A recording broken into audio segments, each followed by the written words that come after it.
Hi everybody, welcome to No Story is Sacred. If you've never listened before, we're four siblings who grew up talking about this art of storytelling. Now that we're adults, we're still talking about it, and we're inviting you to join the conversation. I'm Alex, and the good is going to be interred with my bones.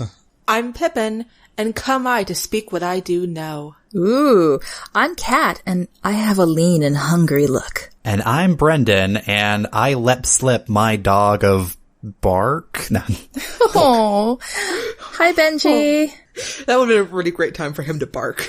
I was hoping he'd get the hint, but he didn't. Like the one time. Yeah. If it helps, I think my cat will also be making an appearance, Smoochie. He's feeling very loving and needy tonight. Yeah. Much like Calpurnia. Am I right, guys? Am I right? Woo! But wait, what's this about Calpurnia or being let slip the dogs of war? Well, that's a good question, because today we're talking about the classic Shakespeare play, Julius Caesar. So spoilers abound. If you want other specific content warnings, check out the show notes on nostorysacred.com. For those of you who haven't read or seen the play, the summary from IMDb is, the growing ambition of Julius Caesar is a source of major concern to his close friend, Brutus. Cassius persuades him to participate in his plot to assassinate Caesar, but they have both sorely underestimated Mark Antony. Is the IMDb summary the best one we can find? Because this is really inaccurate even to the play. Because Caesar didn't really have ambition. Yeah, no, Yeah, and also it wasn't a point. concern to Brutus until after Cassius came up to him. So this seems to be a summary from somewhere else. IMDb writer is inaccurate as opposed to the play. Well, every time I was looking up, summaries for Caesar, either I was getting the whole history of Julius Caesar, or just too long summaries of the play. And that seemed like a, really quick couple of line one. Well, you know what, guys? Fuck it. Let's take it from here. Yeah, it's a really terrible one-line summary. I think we need to... Yeah, because it's also, I mean, it's not just terrible, it's not just, did these people read this, like, the script but not watch the movie, as so many of our things are. This is just inaccurate. Well, Yeah. okay, no, wait, to be fair, it has a bit of the order wrong. Yeah. But, the growing ambition of Julius Caesar, whether it actually was ambition or not, was a source of concern, For Brutus. to Brutus. It just so happened that he was convinced of it by Cassius. Yeah. And by the conspirators who brought out forged letters from the Roman people. You know. It happens. Things. Dear Brutus, Caesar is te dums, lol, the Romans. It seems legit to me, guys. It's like that joke about the teacher receives a letter from the parents saying, Dear Mrs. Teacher, let Billy go to the school fair. Signed, Billy's parents. Very seriously, an adult. What's a Roman name for John Doe? Flavius? I don't know. Jonius Doius. Here's the other thing, though. The other a line from there is that, but they have both sorely underestimated Mark Antony. Also inaccurate. Caesar was like, he hadn't underestimated Mark Antony at all. He knew exactly what was going on with Mark Antony. He's like, he's a cool Mark kid. Antony, you my bro. Yeah. And Mark Antony's like, I love you, Caesar. Would you like to have this crown? No. Are you sure you don't want this crown? No, I couldn't. Well, the summary wasn't saying that Caesar underestimated Mark Antony. It's saying that Cassius and Brutus did, which is still inaccurate because Cassius the whole time was going, "Why are we letting him do anything?" No. Yeah, that's true. You idiot. Don't let him talk. Did Cassius want Mark Antony dead too? And it was Brutus who was like, no, that would seem a bit like overkill. Yeah. Yeah, it was Cassius or one of the other. I think their concern was like, oh god, Mark Antony's actually really loved by the people. We don't want to press it. And he really loves Caesar. Could this go awry? He's strong and he's pretty and he's charismatic. Not someone you want on the other side of your coup. You know, No. I'm pretty sure Mark Antony is that guy who will let you borrow his truck when you need to move. He'll help you move your couch. Yeah. He'll kill his nephew for you. What? You know. Wait, what? Just throwing that in there. What was it, like, Plebeius? was talking about, like, I'll let you kill my brother if you kill her sister's son. Oh, yeah. I mean, to be fair, at least in the version I watched, he looked real kind of sad about it. Not in our version. Oh, really? He's like, okay. Well, to be fair, it was Charlton Heston. So, trying to look young and not succeeding. Oh. And he was getting a massage at the time. Yeah. It was a weird scene. So let's just kind of do like the play-by-play here. Okay, good call. Let's, You're funny. I want to acknowledge what you just did there. Thank you. You're welcome. Holy shit, I just got it. Fuck you. That's terrible. Wait, it took you that long? Okay, fuck you too. Burn! Okay.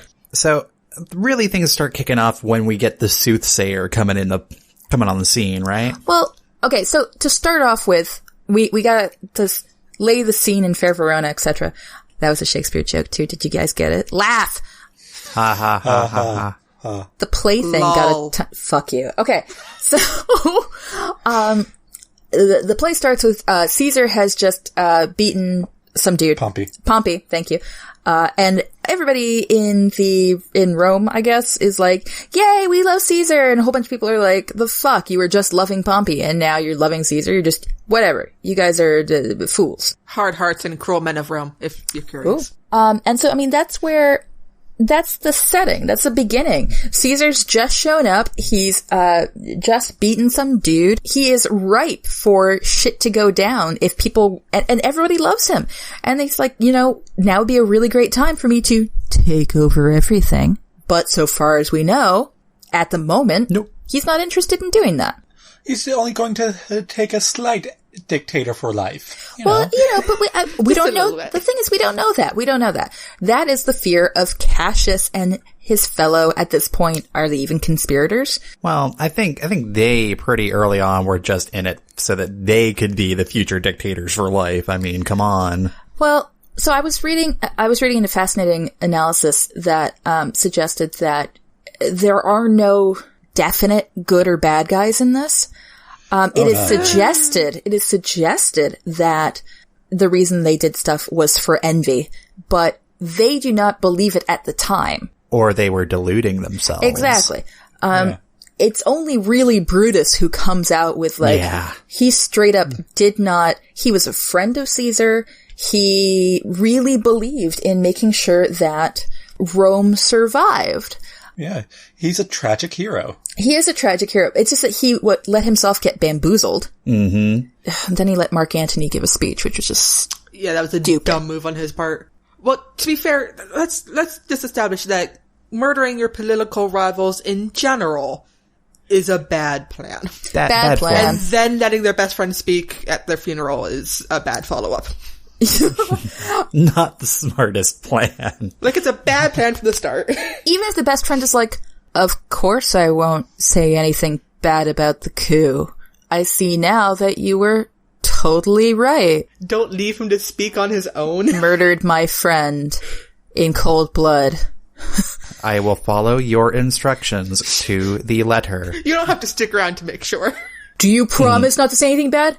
I definitely promise. You're all honorable men.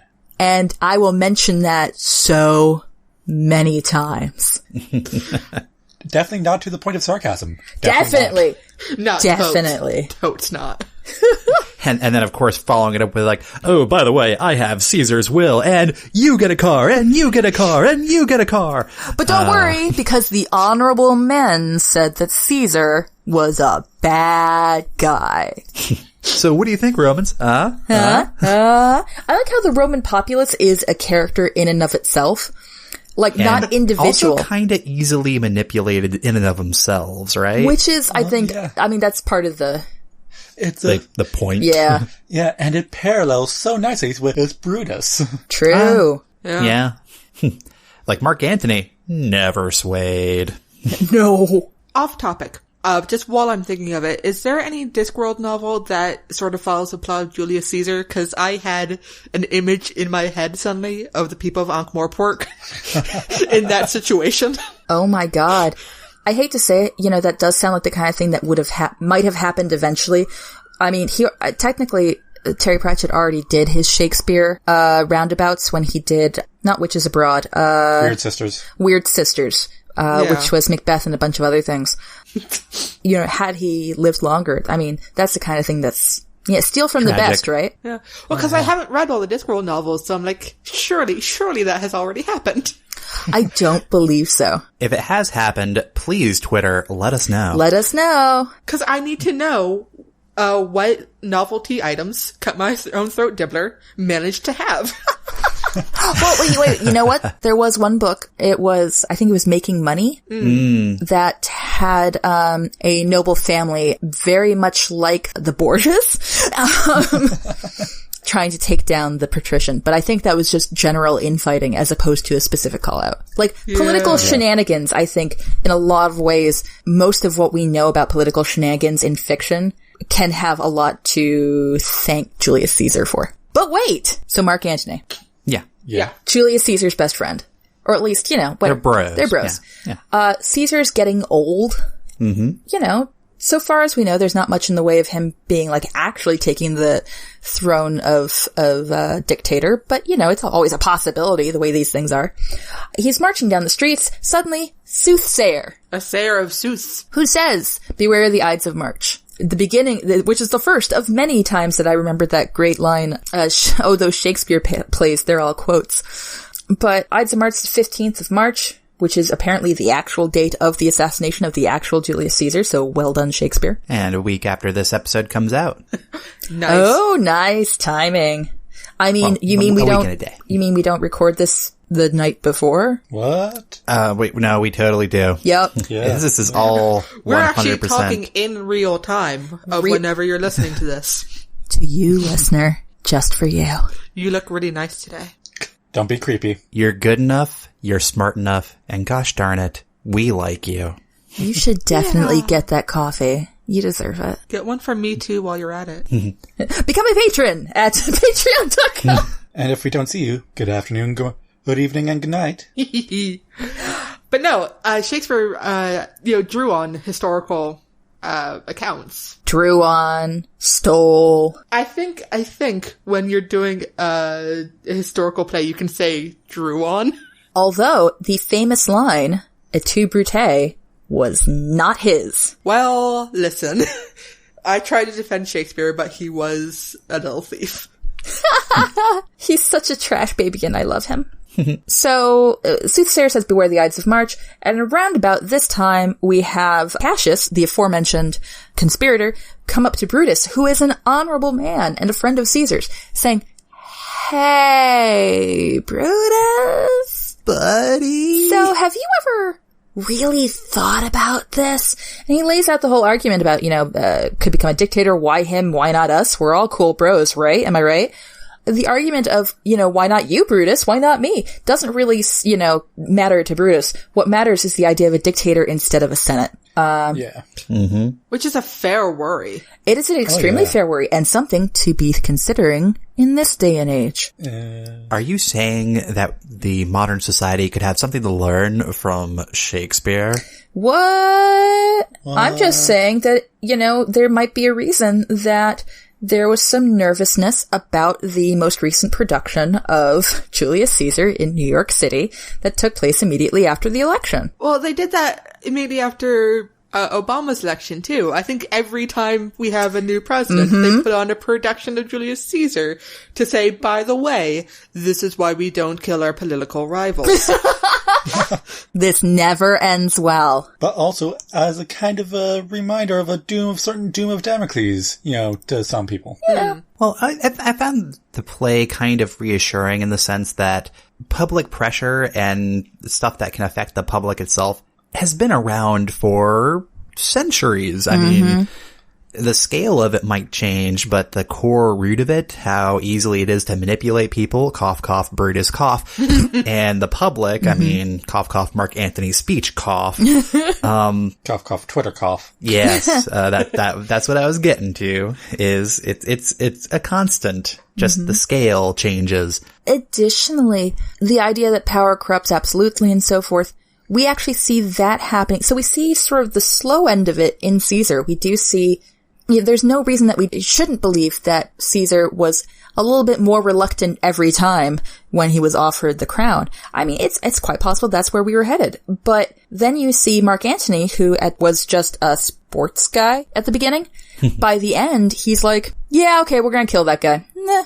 While I get massaged. Wait, that's in the movie. Let's kill these fucks. Yeah. And you have Brutus, who starts off being like, I'm a bro, walking along, loving Rome. And by the end, he's like really kind of fucked up. His wife's dead and, all sorts of shit is going down. He's a broken man by the end of the play. He really is. Oh, yeah. So aren't they all broken men? I think Mark Antony was okay at the very end. Yeah, but he's got his own play afterwards to show why he isn't. Well, can I actually jump in for a second? Do it. To talk about the whole refusing of the crown thing? Do it. Because we never actually see it, right? No, we get multiple people's... Yeah, we get like Cassius... Or no, it wasn't even Cassius' reporting of it. It was... No, it was a Casca. Yeah. Casca's reporting of what happened, how he interpreted it. And then later we get Mark Antony's interpretation of it. Are you saying there were unreliable narrators involved? What? Yes. Yeah. Oh, actually, that's a really interesting point. This is a play full of unreliable narrators, which I think lends credence to the idea that there are no real villains or heroes in it. Because depending on how you perform it or how you interpret it, it's uncertain. It's a play about misinformation, even to, like, the last, when we get to Cassius's end. That's a very good point. That's a very good point. Oh, that's a fascinating take. A play on misinformation. I like that. Hadn't thought about that. No, me neither. I was just like, ooh. That's really clever. Social pressure. I like that. Because it's true. I mean, if you think about the soothsayers, they're all doing it. Oh, and apparently in this, Alex, this wasn't in the version you and I watched, but a big part of, I guess, in Olivier's rendition of the play, there's a poet that gets killed in the riots. Oh, the Casca the Greek. Or Cinna the Greek? Cinna something. Anyway, but it's the wrong Cinna. Yeah. Like a poet gets killed instead of like the dude who actually killed Caesar or something. That was in my version. I watched the BBC version. I remember hearing about that one, yeah. Yeah, it's misinformation. And again, it's the swaying of the crowds. Bro, I'm certain that we're not the first people to think of that, but you're blowing my fucking mind. Was anyone else kind of bored by the military bit at the end? Yes. It was kind of like a letdown of all the comeuppances I felt, but I could have used more comeuppance time. I think that maybe it would play better on a stage. Because the movie we watched was very concerned in showing all the horses and all the guys. Oh, I didn't even get horses. Whereas, I guess in real life history, there was like a 20-day pause between the two different battles that are referenced as happening the day after each other in Shakespeare's play. Oh yeah, the actual events were more drawn out. Like real wars are. Or even just the week of Caesar's death. Yeah. In terms of history, it still happened really fucking fast. It was like the warnings and the actual deaths and when shit went down and when the will happened, all happened over the course of like 3 months. Yeah. Getting back to the plot. Plot. Plot. It's not like we care about that. They talk to Brutus. Brutus has a bunch of thoughts. And eventually he gets convinced. His wife is like, hey man, aren't we married? Shouldn't you tell me if you're conspiring against people? What? Honey. Yeah, when we got married, we agreed to share half of everything, and that includes half of your conspiracy and plots of murder. Honey, I noticed that you have a conspiracy cloak in the wardrobe. Do you have anything to tell me? His and hers matching conspiracy cloaks. Oh, there's a discount sale on them. Oh, yeah. If you buy them in bulk. Yeah. That makes sense. As they clearly did. Yes. And the plan is got up that they're going to totally kill Caesar, and they're going to do it on the Senate. And then they do! Ta-da! They kill Caesar. And it's a big betrayal. Didn't like tons of people try and warn Caesar to like, just don't go, don't go. Oh, that's right. I forgot. Calpurnia, his poor wife. Like, I had a dream where he got super stabinated. And then it was like, who was it that talked to him? Like a different Brutus? No. It was one of the other conspirators. One who's like, don't worry, I totally know how to butter him up and get him to show up on the Senate floor so that we can murder him.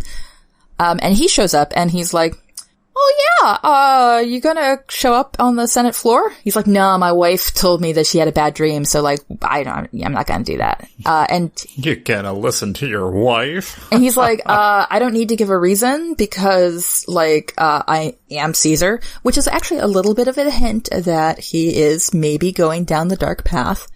Yeah. And the guy's like, well, okay, but we were gonna do some stuff, but if you're, not gonna be well. I mean, I'm not gonna say we didn't get an ice cream cake, but, in the shape of a crown.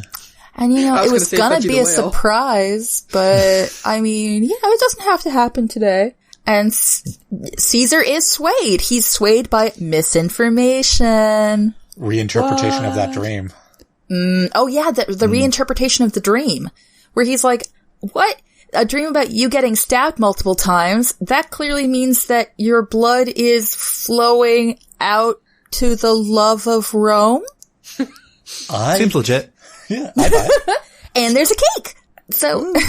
there's again, ice cream cake. Maybe it's chocolate inside. Who knows? Come to the Senate. We've got cookies.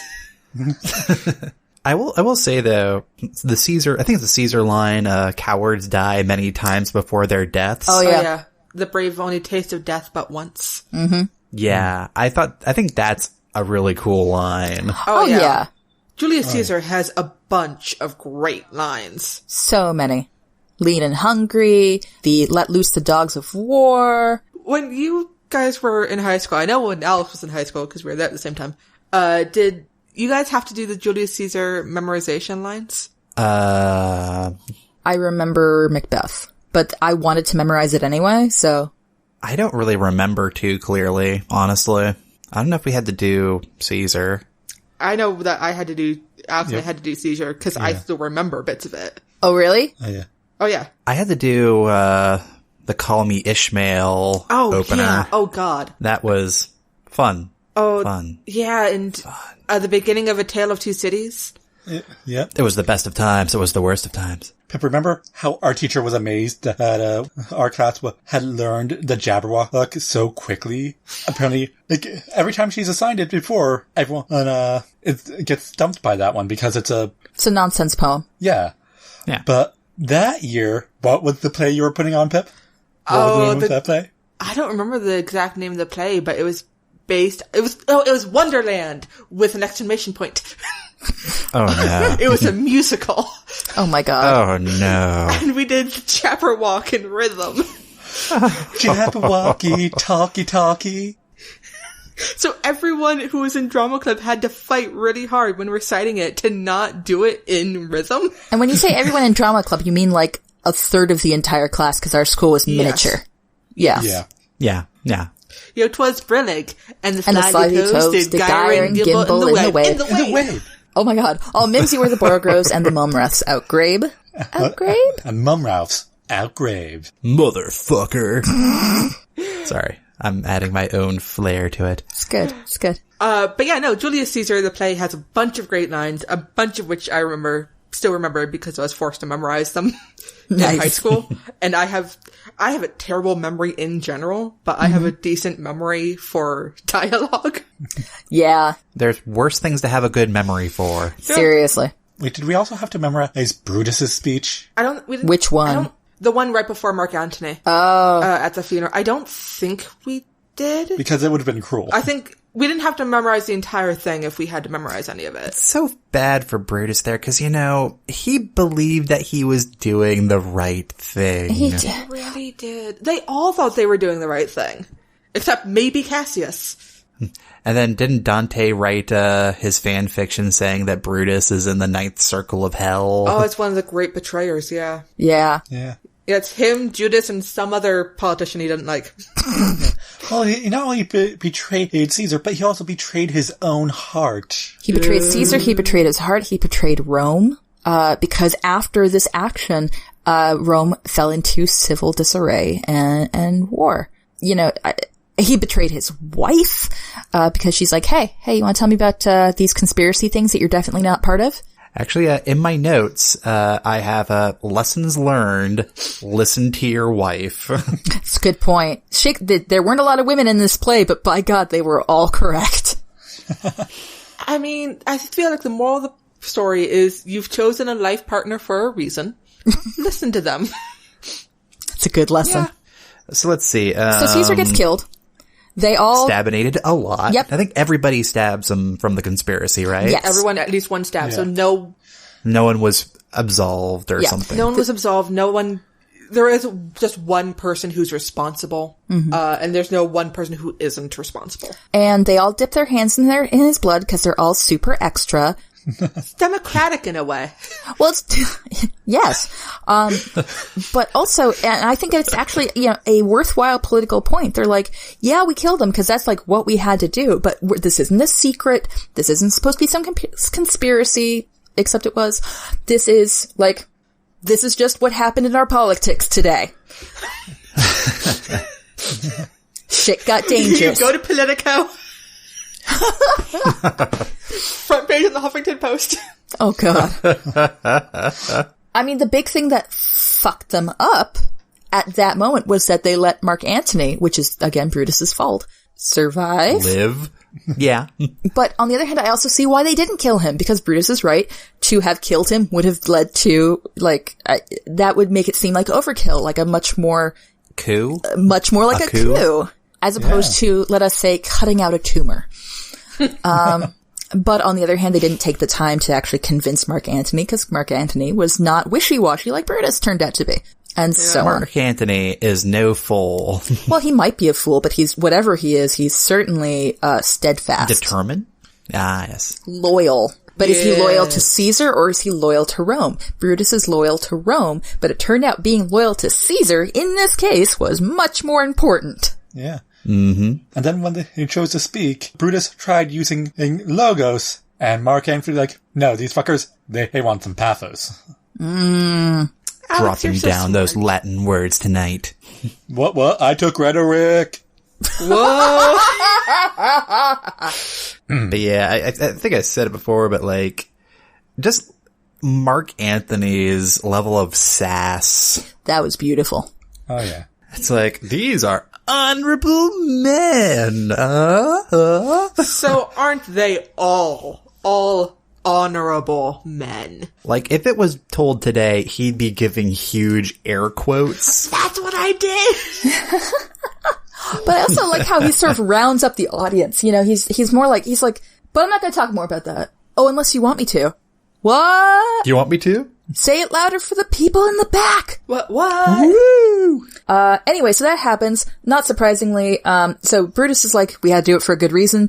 And, Mark Antony is like, it was bullshit. And the people, either they decided that Mark Antony's speech was better, or Mark Antony was the last person to talk. Yep, either way, bad idea on Brutus's part. Yeah. And I think Mark Antony saying, oh, by the way, you all get money helped. Oh, yeah. Yeah, why Little the bribery fuck goes a didn't long Brutus, why didn't he secure the will? That was so dumb. Why didn't he stick around for the speech? I actually don't understand that. Why didn't he stick around? Is that... Because he was that self-assured. that doesn't sound right. I don't know. When you're covered in another man's blood, maybe don't be that self-assured. That's my lesson I got from this play. Maybe they were there, but they were in the back of the Senate going oh, what do you think he's talking about? Oh, the audience is cheering him. Should we bounce? I think we should bounce. I think Cassius bounced right then. Oh yeah, he fucked off immediately. Oh shit, Brutus is fucked up. Yeah. I gotta go. So anyway, and then actually from that point on, the play seems to just kind of go downhill pretty fast. Yeah. We skip ahead. Everything's at war.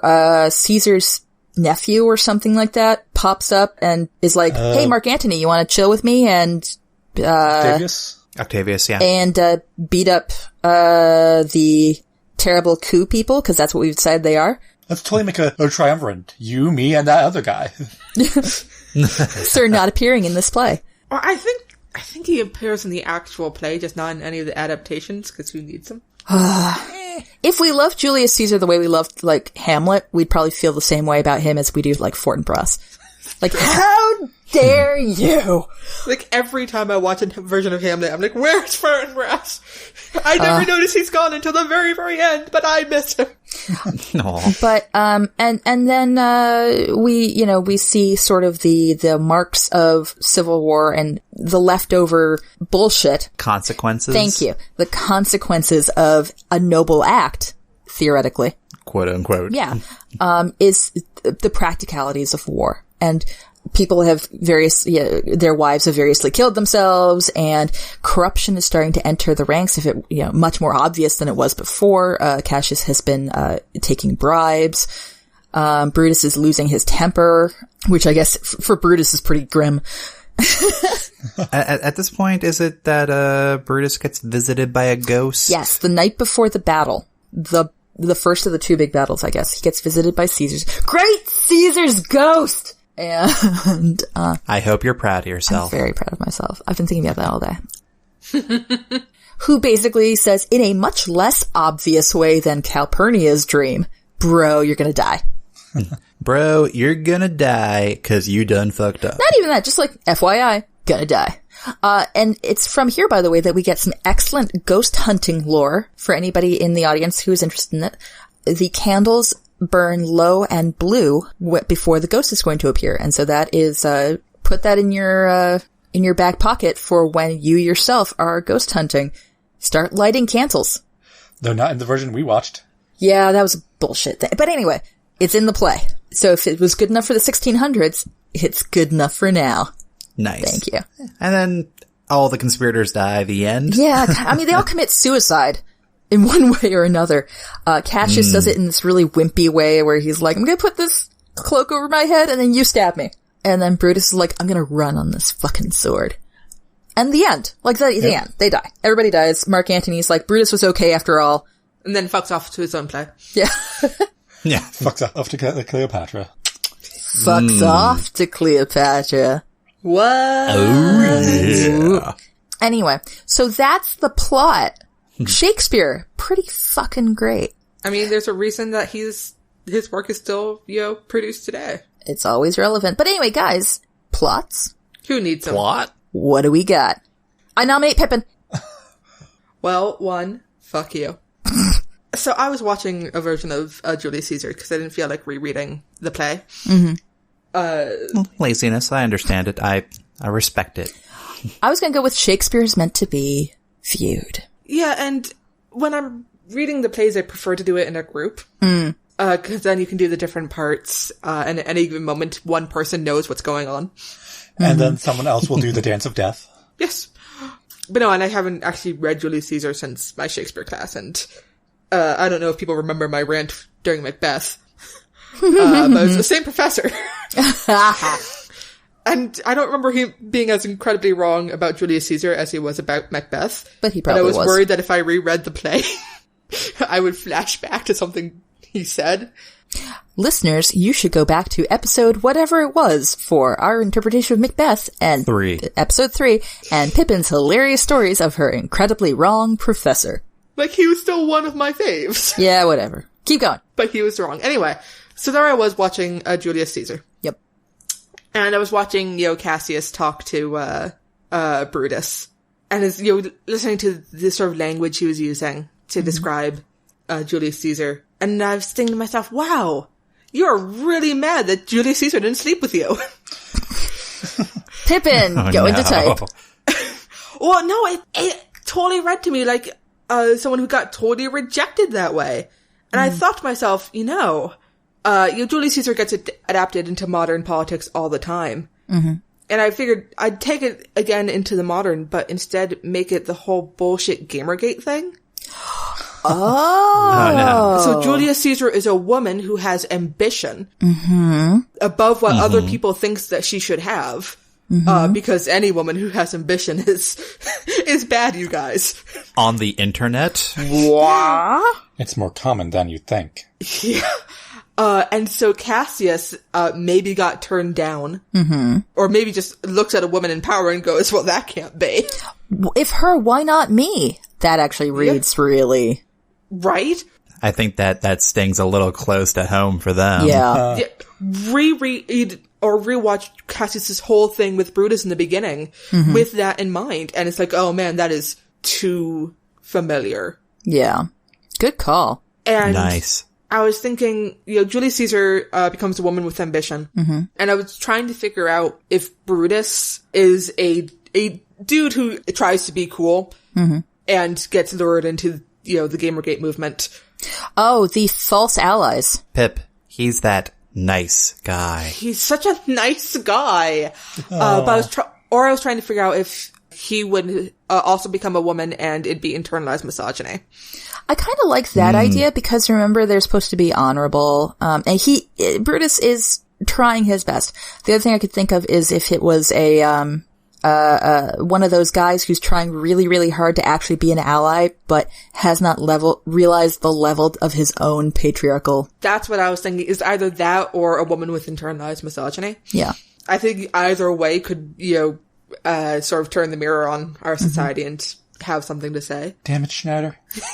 I will point out the obvious, which is that if there is only the one woman, you kill off the one woman in like Act 1. Yeah, well, or Act 3 or whatever. Everybody dies except Mark Antony. That's a good point. Mary Anthony. But yeah, Mark Antony, we can gender switch her as well. I think you should make Mark Antony non-binary. Ooh, yeah, good point. Good point. Just step outside that whole thing. They just really, really like Caesar. Again, loyal to the person as opposed to the movement or whatever. But yeah, so I didn't think about it really beyond that. No. Because I was just too enamored with the really strong parallel I saw. Yeah, you made a good argument for it. I think at one point someone actually uses the word, in the play, someone uses the word seduce for what Cassius is doing to Brutus. Mm-hmm. Yeah. Yes, that does happen. And that happened after I thought of this, and I was like, oh no. It is too close. Hey, Brutus. Aw, you're too sweet to even try to be a dick. Yeah, that's pretty much what I have, and then I can only hope that the Gamergate movement would go down in flames like the conspiracy did. Well, but here's the thing. Like, yes, it went down in flames, but, I mean, I think that you can always go deeper. That's the nice thing about Julius Caesar, is that it lends itself to either, we have to go deeper. It lends itself to either I don't want to say shallow, just by the numbers plot match, or you can go really fucking deep. You probably have to tie in Antony and Cleopatra, honestly. I think you could do something really interesting and political and also gender studies-ish. Which is really right where I live. Basically. You know that I want you to write this, right? Yeah. Like we always do. It's starting to lose meaning by this point. Alright, so that's you. Yeah, that's me, short and simple. Nice. Short, simple, to the point. Question, is Caesar, is she like a professional game player, or is she like a game developer? Julius Caesar. Julius Caesar, there we go. See, at this point, I don't know enough about the gaming industry to say. Mm-hmm. It's possible that she's in a position to become CEO of a major game company. Mm-hmm. Maybe she's heir apparent to Shigeru Miyamoto? Yes. Maybe she's poised to take over Nintendo. Or, an in-universe equivalent. I mean, you still get it from all levels of game development. It's, yeah. People are sick on the internet, but yeah. Well, it'd be even great if it wasn't even this position of power. Like, forget, like, being in charge of Nintendo. Because this wasn't Caesar. This was a potential for Caesar to maybe turn bad. I mean, so all you really had to do was have somebody who speaks out, who could potentially, like, oh, she's been getting movie deals, or not, the equivalent thereof. Like, what if it goes to her head? Which is a ridiculous argument and no reason to kill somebody. But it is the lead designer. Fear. Yeah, it's the fear. Like, what if she's part of the design team, but she also happens to be popular on Twitter? And she gets popular enough on Twitter that people are like, you know what? Maybe they might put her as the team lead. We can't have that. She'll make it all girly. So...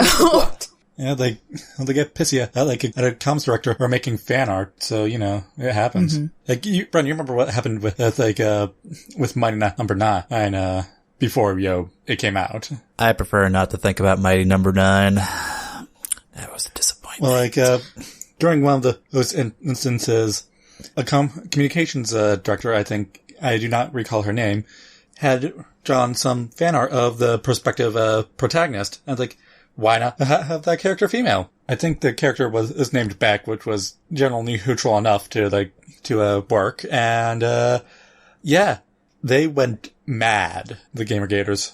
Yeah. Terrible people doing terrible things.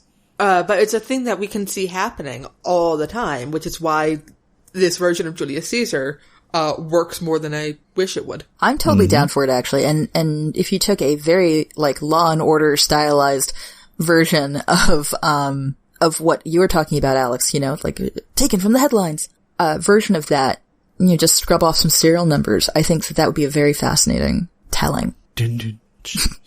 All right, that's me. Who's next? I'll go. Damn it!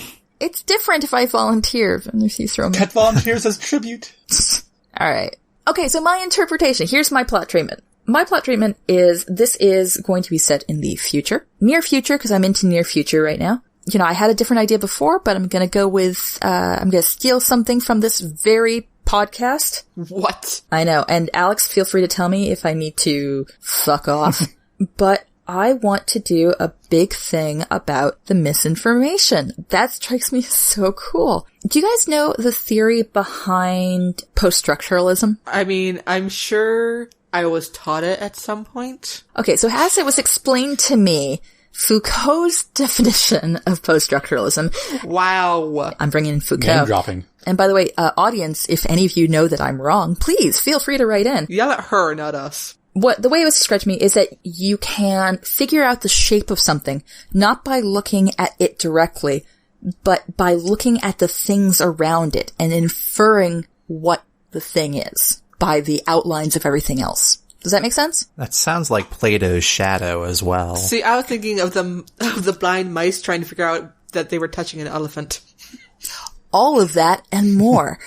But also, you can think of it in terms of, for instance, the Negative space. Negative space, thank you. What is in the negative space? Well, if you can't figure that out from looking at it, because it's a negative space, you figure it out from everything around it. So what I would like is a primary, secondary, tertiary source book, where you're getting these primary sources, stories about what's happening. Something's happening. Then you get this secondary source of the review of a movie that's taken, that somebody saw, and something else being here's a diary entry. All these little bits of information, none of which is reliable. And from that, you put together a narrative of what must be happening or have happened in this time, in this place. So near future, let's say, fuck it, I'm putting it in Vancouver. Why not? I like Vancouver. The evil woman who lives after them, eh? It's Vancouver, or I don't know, Argentina. Somewhere that doesn't get a lot of airplay in American fiction. So a nice opportunity to have a setting that requires the average American reader have to rely upon the narratives as it's being given to them. So they're forming out the story. And the story is Julius Caesar. There was a ruler, he got totally fucking stabbed, shit's going down. So the fall of Rome as told by Twitter. Basically, yes, Twitter, Tumblr. Oh, so each chapter could have different social media portrayals of the event. I mean, but also taking it, removing it a step further. So I want this to be a story about also how history... The tweets that show up in the history book. Yes, but also how history is interpreted. I want the reader to eventually figure out, oh shit, this is modern Caesar. I don't want to have a lot of differentiation from the actual plot of Caesar. I want it to be really fucking obvious once you figure it out. It's the figuring it out part, and the message that the reader then gets is, oh shit, if I look back on history now... Is there a story that I'm not aware of that would make all of this? You can maybe set it up pre-Caesar stabbing. Mm-hmm. You have the tweets and social media posts of the conspirators, and it's what are they talking about? And, Brutus talking about the plight of... I do this for Vancouver. I would love it if I managed to do it such that the murder never actually happens on stage. Nobody directly says, I did it. Nothing like that. I think it would be a difficult read, but I'm into it. And I want the reader to come out the other end and be like, okay, cool, this was Caesar. This is a cool interpretation. But also, I'm looking at my current situation and being like, I'm making one story out of what's happening, but is it what's in the negative space? Negative space. There you go. The title. Yeah. Oh my God. Yes, it is. Thank you. You're welcome. See, Write it. I kind of want to write it now. Fuck. See, I was just sitting here the whole time thinking, man, this is why we have archives. Anyway, that's me, guys. I want to kind of go meta. I want to really engage the reader. I want to make this a book that they assign in high school and college classes. The tweets between. No, it's negative Another space. title. That's what we're sticking with. Nope, tweets between now. You can write a fanfic of my book and call it the tweets between. Nice. Excellent. I'll be all in tweet form. All right. Between me and Al. I'll go. You sure? Nope, but I'll go anyways. Right. I mean, you really already won with the misinformation thing, so Oh, yeah. everything you say now is gravy. I'm sorry I had to steal it. I'm just going to, do Julius Caesar with magic. Okay. Oh. Go on. Right. So, like, this isn't just, Rome. This is Rome, city in the sky. That shit we're dealing with. Are we talking steampunk here, Alex? Or airpunk? No, Howl's Moving Castle, bunk. Oh, okay. Cool. Or no, not actually, Lapita. Like, city in the sky. Ba-da-da-da-da. Punk. Lapita, yeah. Like, I actually think the name in the, West is just Castle in the Sky. What's Lapida? The Castle in the Sky is a Studio Ghibli film. I think it's just called Lapita in Japan. Mm-hmm. But the name of that city is Lapita. Okay. And what that city was, or who even lived there, is kind of a mystery. All we know is that there's a girl with a magic necklace that leads straight to it. Okay. Happens more often than you'd think. And there's like magic-powered robots, right? Yeah, there's magic-powered robots. And it also has an action granny, so you know. The granny conspiracy. She's an air pirate. Excellent. I'm in love with her. So how does this map to Julius Caesar? Or Oh, no, not at all. Well, I was just using it as reference for Bran. wait, what? yeah, but airpunk is basically magic, but with like castles in the sky or cities in the sky. Yeah. Okay, so cities. All right, sorry.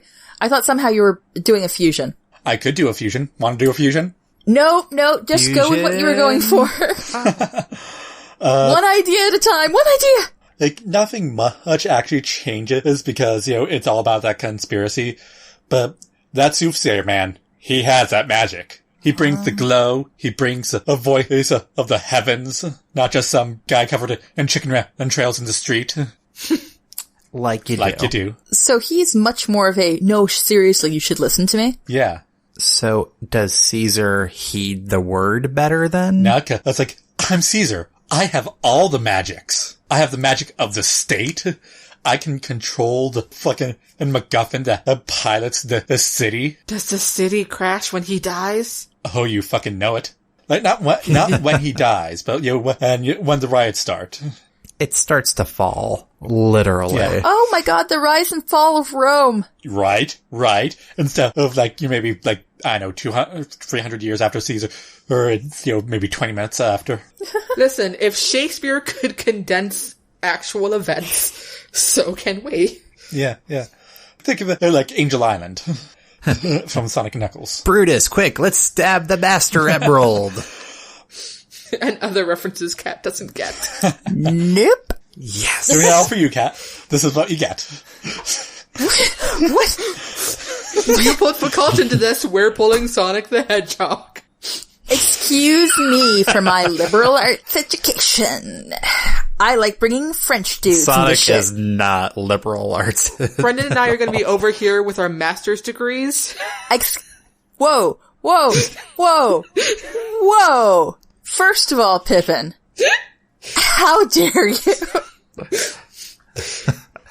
Also, I strongly suspect that most people with master's degrees have played Sonic the Hedgehog. I could be wrong, though. Listen, Do you have a master's degree? Let us know. This will be a new Twitter quiz. Anyway. Sorry, go on, Alex. Right. And so, stabbing Caesar when he's got all that magic protection shit ain't going to be easy. So we're getting curses. Okay. Foiled again. Maybe that's why they can't kill Mark Antony. Yeah, sure. Oh. Maybe he's literally protected by the gods or something. I like this idea that you're doubling down on, the ghosts, I'm assuming the dreams, the soothsayers, really bringing them to the fore. Because unlike, I don't know, like, it happens in Julius Caesar, but it doesn't seem to be kind of the turning point like it is in Macbeth, for instance. Or Hamlet. It seems like in the play itself, they treated the soothsayer as a crazy guy and the dreams as, that's just dreams, not omens. Yeah. Never ignore a warning. Never. Yeah. No matter what the source. Even if you don't know what it means. Although, like, I do like that in Julius Caesar, they were all really obvious warnings, like, Ides of March, beware. Yeah. If you go out on the Ides of March, you'll get stabbed. I had a dream where you were stabbed. You'll get On stabbed. the Ides of March, actually, in the Senate. You were stabbed in the Senate on the Ides of March. Hey, all of these people are here to visit you and bring you to the Senate. It's not weird at all. Is it weird that you're wearing long robes that are perfect for concealing knives? No. These are my normal visiting things. Yeah. Okay. All right. So they have. I just imagine like all sorts of magical chaos happening upon Caesar dying. Oh yeah. Mark Antony laying out this fucking, not compulsion, but, charm spell as he speaks. Oh, the will. The will. The will is the will of Caesar. It's Yeah, like Magic of Caesar. Yeah, it's like a, not a conjuration, but but it is in and of itself a spell. Yeah. The conspirators do blood magic. Right. Nice. Yes. Oh, maybe that's why Brutus was so important to bring into the conspiracy. Brutus is his blood brother. Brutus is an honorable man. Yeah. And intention matters. intention matters. Yep. Although that's a very Catholic way of thinking about magic. Listen, I didn't mean it to be. Well, I mean, in this fantasy world, you could have like, that weird ritual that you don't really see much nowadays in fiction being portrayed, where like the two people make a cut on their hands and shake. It's like, we're blood brothers now. You don't see that much anymore, but it might be something similar to that with Brutus and Caesar. Yeah. So, magic. Magic. And spells going everywhere in the last act as they go to war. I can almost imagine Brutus just flinging himself off the side of the city at the very end, and thus the city stops falling. If you want to you want to ignore, Antony and Cleopatra, you just want to actually just end the fucking story. Yeah, his sacrifice could be what stops the fall of Rome. Quote unquote Rome. Yeah. Yeah. Right. I mean, delay it for a little while. Yeah. Yeah. It's lower than it used to be. Which in and of itself is symbolic of the... Damage done. Exactly. Yeah. Oh, it reminds me of the whole idea of a city on the hill, a city of the heavens, a city of angels. They're no longer above the clouds. Mm-hmm. Were they ever really? And then you can still bring Anthony and Cleopatra into it. Yeah. Egypt suddenly comes crashing up next to them. It's like, damn it. Egypt shows up at the party 15 minutes late with Starbucks. Right, so that's what I got. Okay. So then there was me. I think it's appropriate that I ended up last here because between Pip and Kat, my original thought was completely covered because I was originally thinking about social media and the effects, how it's a like a parallel for Caesar for today with all the effect of the public and all that. But you know what? That's why we are talented here. We all of us in our time have our story ideas taken first and have to scramble real fast. So here's what I'm doing. I am taking this to the far future. We're doing, think of it just as your kind of mental construct here. We can file off serial numbers later. We're thinking an episode or movie of Star Trek where we have the good captain being taken down by maybe rival captains or something. Like, this captain's about to become like the admiral or head of the fleet, that kind of thing. And a plot happens such that they basically set him up as an ambush as he comes in from Lightspeed, and boom, boom, boom, death. Go. Everyone fires one photon torpedo. Yes.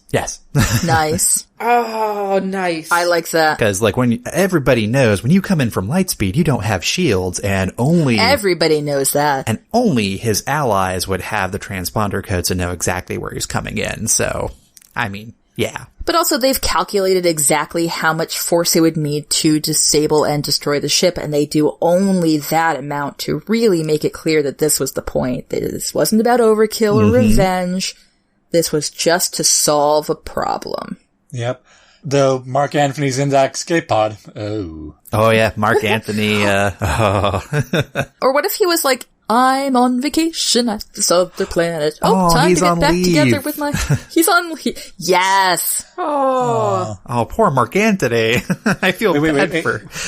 Wait, does this Mark Anthony have a Riker beard? Of course, he's number one. Okay. Yeah, basically, just imagine... Yeah, and actually the captain can just be played by Patrick Stewart. Perfect. I'm pretty sure he's done Julius Caesar. Oh yeah, I'm sure he'd be down for it. Just imagine what it would take for a bunch of really shitty Starfleet captains to betray Picard, who's about to be, like, elevated to admiral. I mean... Part of it is not that the senators weren't necessarily shitty people. Like, that could be part of the whole thing, too, is like, well, what drove these ostensibly good men to think this, or people, to do this? Again, we're filing off serial numbers, but the idea that the captain's been compromised somehow due to influences from battle or influences Vulcans. from other Vulcans, yeah. He's been Romulans. talking to the Klingons. Yeah. Ooh, I like it. Yeah, so he's clearly been influenced by these other alien races. He's going to be giving up the sovereignty of Earth. I actually kind of like that whole, the thing you just said there, because it also brings in a none too subtle dig at, not racism, Xenophobia? thank you, of xenophobia. Because if you think about it, there's nothing actually wrong with talking to other alien races. Of course not. But at the same time, that obviously we want to protect Earth, right, guys? But yeah, no, totally. I like it. Yeah, works. Yeah, I can. Like, I like it so enough that I would be shocked if it isn't already, like, a tie-in novel, at least, with that plot. Oh, we could probably check and see. Because it'd be so great. Mm-hmm. Especially the one photon each. Oh. That's pretty good. Any other thoughts or questions about Caesar in space? Space. Yeah, no, I think it would work really well. What falls? Ooh, the Federation. God damn. Yeah, just imagine the turmoil. Again, we can file off the serial numbers afterwards, but the Federation is the thing that falls afterwards. I mean, not Earth or anything like that, just the unity that it represented just by this gigantic betrayal. That would send ripples in a galactic alliance. So unlike Alex's, that's going to be a single shot and we ignore Antony and Cleopatra. This sounds like the beginning of a gigantic space opera. Space opera series. Yeah. Mm-hmm. We'll call I'd be it down for A it. Game of Stars. Yeah, nice. Nice. I mean, take a story you like, put in space, brand new story. Yay! And that's the professional writing advice from No Story is Sacred. All right. So, I mean, prove me wrong. so are we all ready to, try for a game? A game? Yes. All right. Do we want to try a new one, or Well- have the nature of our treatments actually kind of remove that new one from the table? I don't know. I don't think it has. Yes, let's do the new one. So we came up with this game just this afternoon, and we're going to be calling it, at least for now, Everything Changed When the Baristas Attacked. And this is just basically taking what we've already done several times in the show and just formally making it into a game. We are taking the original story of Julius Caesar and making it into an AU of some sort, an alternate universe. I like how you said that we've done it multiple times instead of Pippin's done it multiple times. Well, so speaking of Pippin, you should go first. What? You should definitely go first. Yeah. All right. The title references a coffee shop AU. But just to show that this doesn't have to be limited to just coffee shop AUs, even though they're amazing and everyone should have one. I'm actually going to do his Dark Materials AU. Oh. To give everyone a demon. Which is the idea that, like, your soul basically is exterior and is in an animal form. And can talk. Yes, and has a funny name. Okay. What they do. Pantalaimon is totally normal. But for instance, I have always thought that my personal daemon, if I had one, would be an orangutan. The one and only great ape who does not live in a group, but is rather a solitary creature. And you can find out the rest of our daemons in a future minisode. Oh yeah, that'd be a good idea. Okay, so Dark Materials, Julius Caesar, go. Yeah. Listen, I didn't think it through when I started. Well, you can speculate on the demons of, like, Caesar and Brutus. I mean, geez. I mean, it's super awkward. Mm-hmm. And I kind of hate that I'm going to say this, but what if their wives are their demons and no, that's awful. Yeah. That's really awful. Except they don't do anything else. And they're there to go, hey, I have this other idea. Well, not just that, but, you know, there's a thing where, the demons can talk to one another as well. And so you can have, for instance, Cassius and Brutus talking to each other on one level, and then their demons talking to each other on this secondary level. Possibly, I mean, you could do this whole mirror trick where, you know, Brutus is an honorable man, but his daemon, you see him being wishy-washy. Cassius is only, you know, trying to prevent the, Caesar from becoming a tyrant, but his daemon is talking about jealousy. Yeah. And just because, you know, image-wise, as, you know, Julius Caesar can have, like, a heraldic, daemon and, like, a line. And maybe that's why Caesar thinks that maybe it would be a good idea. Or, like, maybe they're all concerned because he has that heraldic, daemon. Maybe he thinks that he does deserve it. Like, they're all making interpretations. That's the thing about his Dark Materials AU, is that you can make more assumptions about people based on what their daemons are. Cause you can see it. You're seeing their souls, literally. It's like, yeah, you have the misinformation, but the demons are really showing the truer picture. Exactly. But even then, you can be judging books by their cover. Mm-hmm. He has a lean and hungry looking daemon. What if his daemon was a fox, or what if it was a rat, or one of those things? I was thinking a snake. There you go. Oh, getting it. Getting Slytherin. Mm-hmm. I was actually thinking getting betrayal in there. Listen, snakes have a lot of symbolic weight on them. Why'd it have to be snakes? Yep. All right. I like that. All right. Hey, what's Anthony? He's daemon. A falcon. Of course. Nice. I want him to have a bro kind of... Falcon actually works because it kind of image-wise works with his Cleopatra, because you know what daemon she's gonna have? An asp. An asp. Oh, and actually it also works because falcons, of course, fly to their master's hands. What? And then the senator's demons kill Caesar's demon, and they can't get to each other, and it's super sad. Oh, that is super sad. You're welcome. All right, I love it. Okay. Bren. Okay.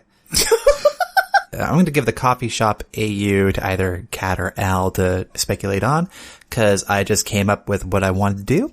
And we are going to do a sci-fi convention committee AU.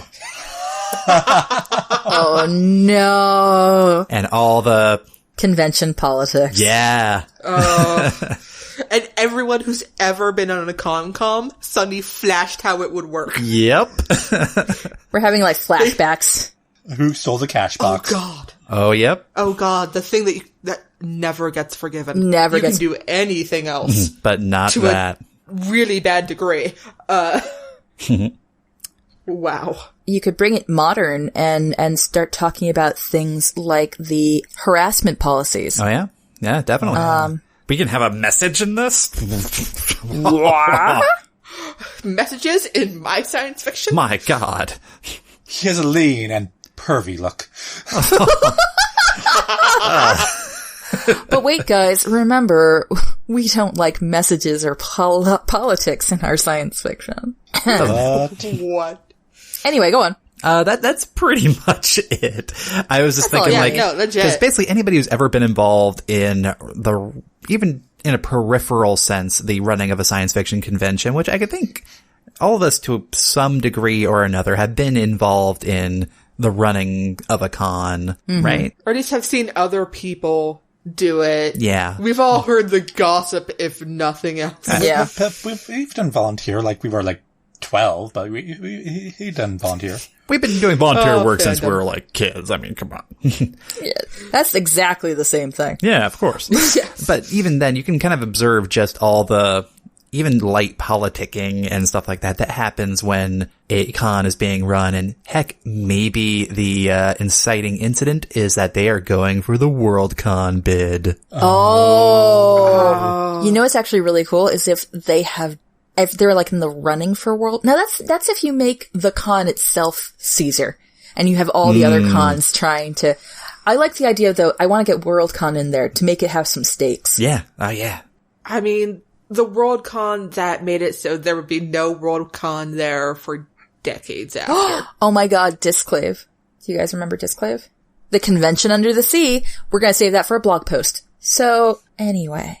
I always have this thought of a script that could be written is just the hijinks that can ensue in trying to run even a small size convention. Mm-hmm. And I just want to try and riff on that, but with a maybe con-com that gets ousted or something and all the fallout that happens immediately afterwards. Oh, guys, this is another ripped from the headline situation. Mm-hmm. There was a situation that happened very like this very recently. Some listeners may know what I'm talking about if I talk about it happened a couple months ago, happened in the Midwest. That's the only hint you get. All right. So, who's next? I'll go. All right. Because you know what? I am not doing coffee shop. Ooh. I want to do, there's a particular kind of AU that is, the soulmate AU. Yes! And the weird variant that I've seen of this, usually the weird AU is that you have written on your body the first word that your soulmate will say to you. So, you go around the world and try to figure out who your soulmate is. There's a variant on that, which is you have on your body the last words you will hear before you die. I want to do a variant of that. So everyone's walking around with this sort of knowledge. They don't quite know what's going on. They all have there are happy interpretations, but not great ones because so many people fucking die in this and from betrayal. I want it to just be this constant, man behind the curtain who masks falling, dramatic irony type thing. Wait, just so I can understand more the last words thing. The other person has the last words you say to them or the last thing they say to you, or? I'm gonna say, I think that this should be, I wish I could do whoever will kill you, but that doesn't make sense because not everybody dies from murder, or do they? Well, just the last words you hear are... Yes. Because I'm trying to figure out who gets "and you, Brutus" written on them. That could have a happy interpretation. It really could. Oh my god, maybe that's why Brutus and Caesar are in love, because of course they are. In my picture here, the Senate, Rome, it's all a huge polyamorous situation. And so, they share some kind of bond, whatever. But part of it is because, Caesar has Brutus's, the last words you speak are gonna be on your body. Okay. Last words you speak are gonna be on your body, because everybody has lines, because this is a fucking play.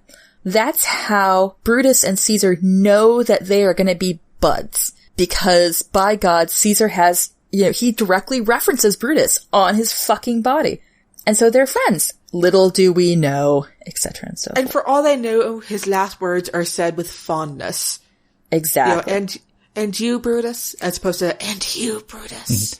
And you, Brutus, you're my bro. And you were able to make it to my deathbed side, whatever, as well. Thank God, I don't know. Oh, yay, Brutus, you get to live after me. Yay. Yay. And you were there, and you were there. Mine says, eat a dick, Cassius. The only downside is that you might get people who are planning their last lines, which actually could be part of their culture. One of the nice things about these soulmate AUs is that you end up having to sort of go into what develops culturally from these, from this being a part of their reality. So you have people who might be planning their deaths specifically. There might be the people who, like, maybe they give birth to kids who are going to hear as their last words, die murderer. Or I confess I was a sinner and therefore I go to the gallows gratefully. It's like, you were born to be bad. Yeah, click. Yeah, I was.